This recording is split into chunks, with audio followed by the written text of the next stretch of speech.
Passamos a palavra ao vice-presidente da República e ministro do Desenvolvimento, Indústria, Comércio e Serviços, Geraldo Alckmin.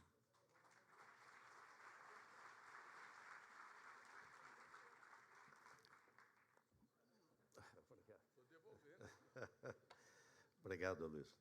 Cumprimentar o presidente Lula, cumprimentar a Janja, saudar a presidente Dilma Rousseff, cumprimentar a ministra Aniele Franco, saudar a noiva, o presidente Aloysio Mercadante, que sua diretoria, os conselhos, todos os servidores desse grande banco, o BNDES, cumprimentar o governador do Estado do Rio de Janeiro, Cláudio Castro, o ministro da Suprema Corte, Gilmar Mendes, nosso prefeito aqui da capital, Eduardo Paes, ministro Bruno Dantas, do TCU, amigas e amigos. Uma palavra breve, mas é da alegria de nos encontrarmos aqui. Nós sentimos, presidente Lula, um ar mais leve, um otimismo. O Brasil vive um bom momento, voltou, é a bola da vez. O presidente Lula trouxe confiança, que ele falou a campanha inteira, estabilidade, previsibilidade, credibilidade, democracia sempre, ditadura nunca mais. E os três...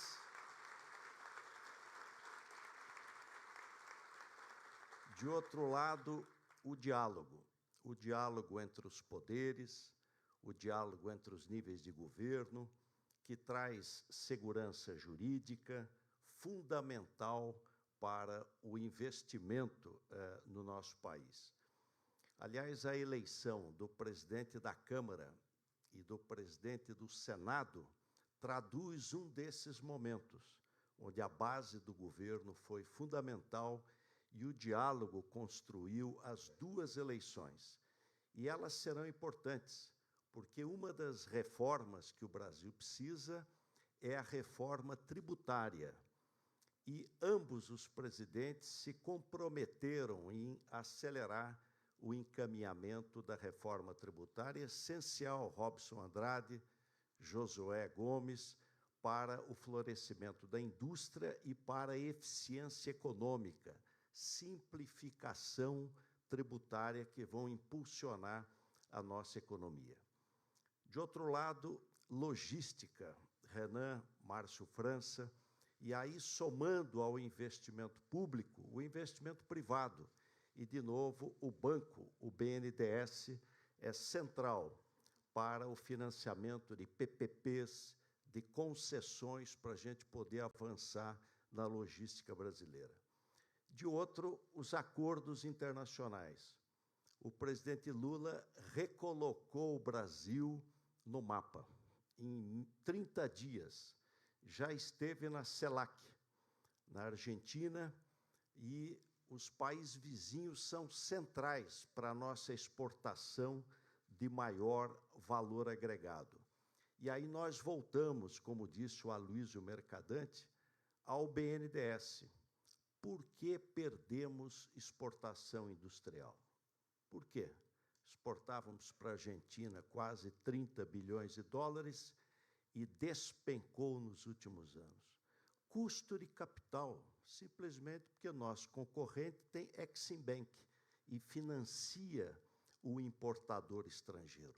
Portanto, financiar as exportações brasileiras é emprego no Brasil, é fortalecer as empresas brasileiras para que elas possam exportar, melhorar a competitividade. E aqui quero destacar, presidente Lula, o seu compromisso com a questão do custo de capital. Se a gente verificar uma agenda de competitividade, ela é longa, mas ela não funciona se o custo de capital for muito elevado, muito elevado. É central para o desenvolvimento brasileiro.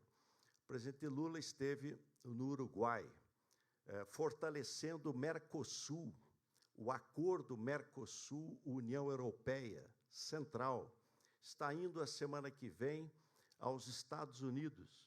depois irá ainda a China, a Europa, enfim, recolocando o Brasil no cenário da economia mundial. Uma outra questão importante aqui, bem destacada pelo Aloysio, a economia verde. A BIC, não a BIC, mas o BIC, o Brasil, Indonésia e Congo, é que vão sustentar o planeta na questão das mudanças climáticas. São as 3 florestas tropicais: Amazônia, República do Congo na África e Indonésia na Ásia. Portanto, o combate ao desmatamento e o compromisso com a economia verde, e o BNDES, Marina, vai ser o grande banco do Fundo da Amazônia para poder operar esse recurso, fazê-lo com sua competência, experiência, será central. A volta da ciência, ministra Nízia, a volta da ciência, da pesquisa, da biotecnologia, e aí a produção do hidrogênio verde, a transição energética, vão dar ao país, o Brasil passará a ser o grande protagonista no mundo. Onde é que eu produzo bem, barato e com menor emissão de carbono? Brasil, não tem outro, é o Brasil. Então, nós teremos aí uma oportunidade fantástica para podermos avançar. O compromisso do presidente Lula com as pequenas e médias empresas, com o cooperativismo, o associativismo, para poder alavancar a economia. Enfim, um roteiro longo e promissor. E, para isso, o presidente Lula foi buscar um dos melhores quadros da política brasileira, Aloysio Mercadante. Sólida formação acadêmica, experiência legislativa, deputado, senador, líder do governo Lula no Senado Federal, ministro da presidente Dilma, estudioso, comandou a Fundação Perseu Abramo e tem, acima de tudo, espírito público, que muitas vezes falta na política brasileira. E montou uma belíssima equipe. Por isso, fico muito feliz, presidente Lula, de cumprimentá-lo pela escolha, dizer que o Aloysio terá todo o apoio e que este é o banco do desenvolvimento. Papa Paulo VI, na encíclica Populorum Progresso, disse numa frase lapidar: o desenvolvimento é o novo nome da paz.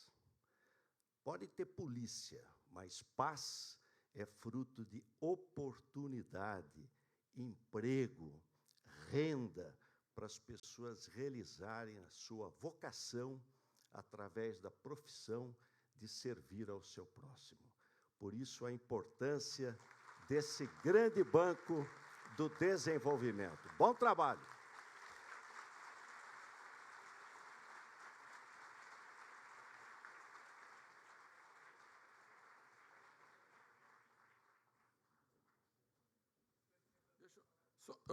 Vou falar duas vezes, vou quebrar o protocolo aqui, porque o protocolo continua não me dando as informações corretas. Eu queria saudar o ministro Márcio França, ministro Renan Filho, a ministra Daniela, a ministra Nízia, que são todos ministros que eu não mencionei.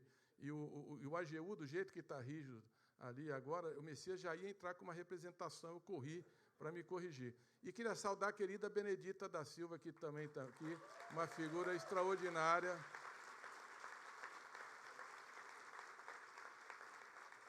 Queria saudar nosso João Paulo, do MST, que está ali, Cantalice, que da Fundação representa aqui a nossa diretoria.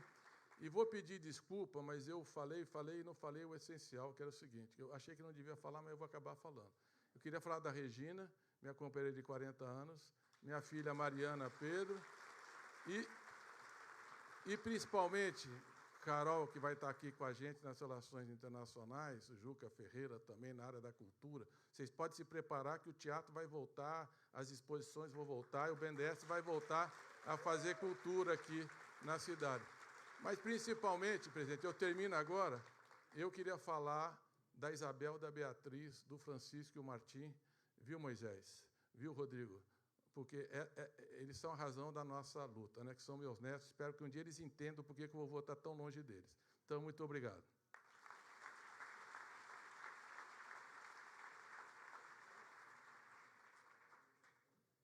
Senhoras e senhores, com a palavra o senhor presidente da República, Luiz Inácio Lula da Silva.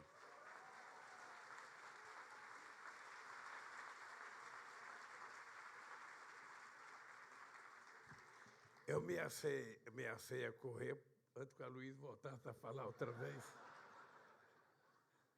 Bem, queridos companheiros, queridas companheiras, eu quero começar cumprimentando o nosso querido ministro de Indústria e Comércio, Geraldo Alckmin, vice-presidente da República, minha querida companheira Janja, minha querida ex-presidenta Dilma Rousseff, o governador Cláudio Castro, em nome de todos os ministros, em nome do Rio Costa, eu gostaria de cumprimentar todos os ministros e também da companheira Nelly Franco, cumprimentar o companheiro Gilmar Mendes, cumprimentar o Bruno Dantas, o Eduardo Paes, prefeito do Rio de Janeiro, a Terciana Medeira, presidenta do Banco do Brasil, nosso querido presidente da Petrobras, o Jean Paul, o nosso amigo Robson Braga, presidente da CNTI, o Josué, presidente da Fiesp, e o nosso companheiro Moisés,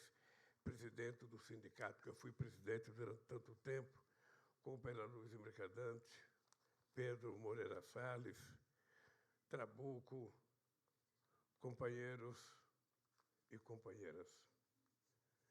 Na verdade, eu não precisaria fazer discurso hoje, porque já falou o presidente do BNDES e já falou o ministro da Indústria e Comércio. E, às vezes, eu fico com a impressão que sempre tem coisa para a gente falar quando a gente ouve os companheiros falarem. E eu não poderia deixar de vir aqui na frente lembrar a vocês que esse banco foi vítima de difamação muito grave durante o último processo eleitoral. E nós vivemos um momento no Brasil em que as narrativas, mesmo que mentirosas, valem mais do que muitas verdades ditas muitas vezes. Nós vivemos nos últimos 4 anos um processo de mentira translocada. Ou seja, era proibido se dizer a verdade e era muito importante mentir. Quanto mais se mentisse, melhor. E esse banco foi vítima de muita mentira. A primeira mentira que se contou contra o BNDES foi a de que o BNDES nunca foi caixa preta. De tanto martelar isso na cabeça das pessoas, o banco teve que gastar 48 milhões numa auditoria internacional em 2020. E o resultado para a demissão dos caluniadores foi que nada foi encontrado de irregular nas operações, porque todas foram contratadas com critérios técnicos e garantias firmes, sob controle de dirigentes sérios de um corpo técnico altamente qualificado. E vocês sabem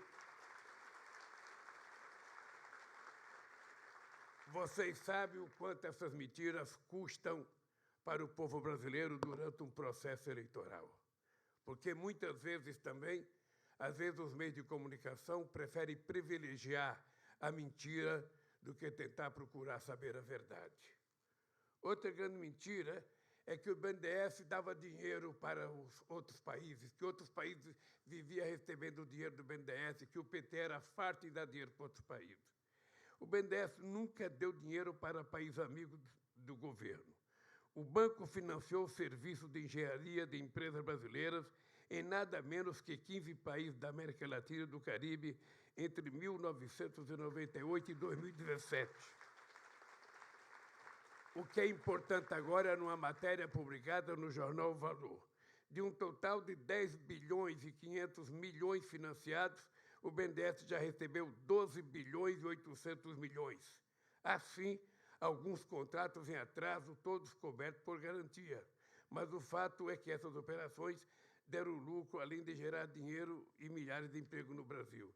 E vamos ser francos, os países que não pagaram, seja Cuba, seja Venezuela, é porque o presidente resolveu cortar a relação internacional com esses países e, para não cobrar, para poder ficar nos acusando, deixou de cobrar.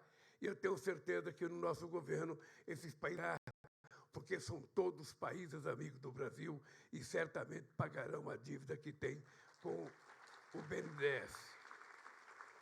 A terceira mentira, que o BNDES privilegia meia dúzia de empresas. O BNDES não privilegiou meia dúzia de empresas em seus financiamentos. Ao final do meu governo, 480 das 500 maiores empresas atuando no Brasil tinham relações bancárias com o BNDES.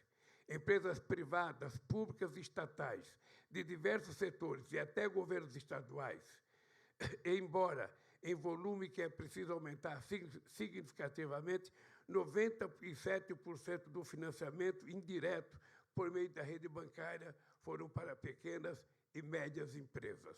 É só pegar o passado do BNDES para vocês perceberem que nós emprestamos ainda muito para muitas pequenas empresas, mas pouco dinheiro.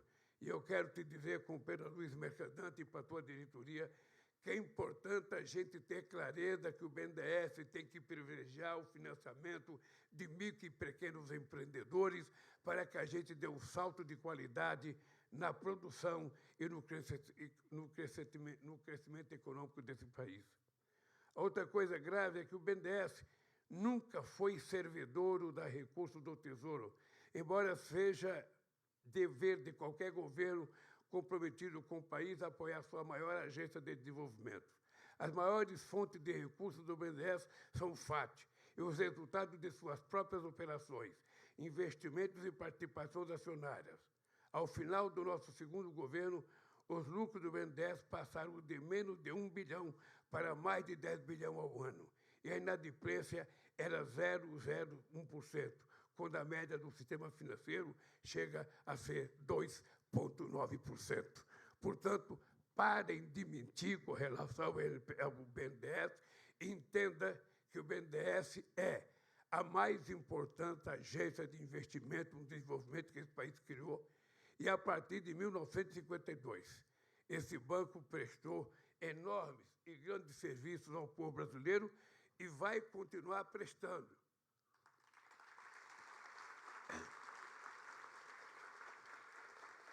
Eu digo sempre que tem algumas palavras que são mágicas na boca de todos nós, e a palavra credibilidade é uma palavra muito importante para quem governa, a palavra estabilidade é muito importante, a palavra previsibilidade é importante, a palavra responsabilidade fiscal é muito importante, a palavra responsabilidade social é mais importante ainda, e a responsabilidade política é mais importante.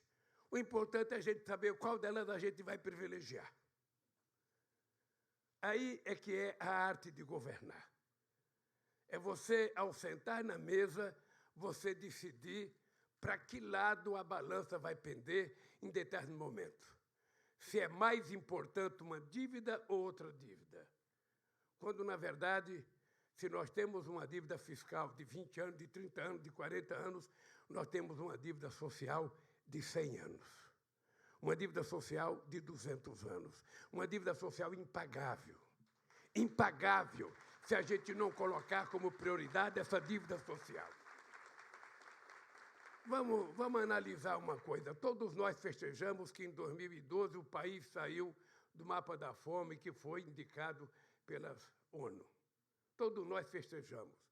Qual é a explicação de, 10 anos depois, a gente voltar a ter 33 milhões de pessoas passando fome? Qual é a explicação